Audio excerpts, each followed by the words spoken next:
So like with your goat, she's not nursing kids, and you actually want her to be making a lot more milk.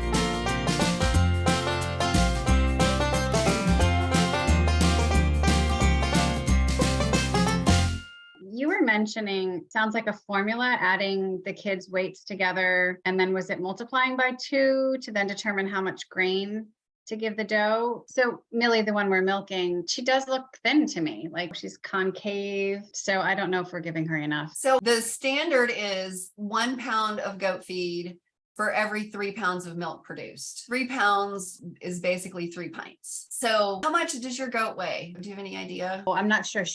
I know what she weighed. She was 42 pounds when she got pregnant. So if goat is feeding kids, you can kind of assume based on the number of kids she's feeding. So like with your goat, she's not nursing kids, and you actually want her to be making a lot more milk, and she's underweight. She sounds like if she was 42 when she got bred, she probably needs to gain more. Well, you said you're not even filling up a pint, so she's not even making 2 pounds a day.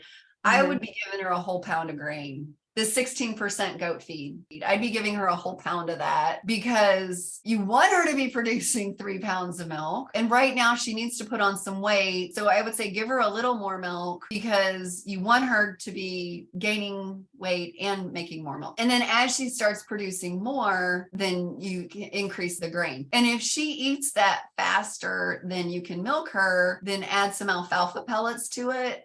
Because that also is 16 to 18% protein, and that's not going to give her diarrhea like too much grain will. I learned the alfalfa pellet trick when I had a La Mancha who produced 2 gallons a day. Her kids were like a day or 2 old. She kept pushing her kids towards her udder. And I'm like, oh, she's such a good mommy. She's trying to get her kids to nurse. And then she turned around and I saw her udder and was like, oh my God, that's huge. I'm like, I gotta go get a bucket. And I started milking her. And every time she started to run low on grain, she'd start kicking. And I just kept giving her more grain.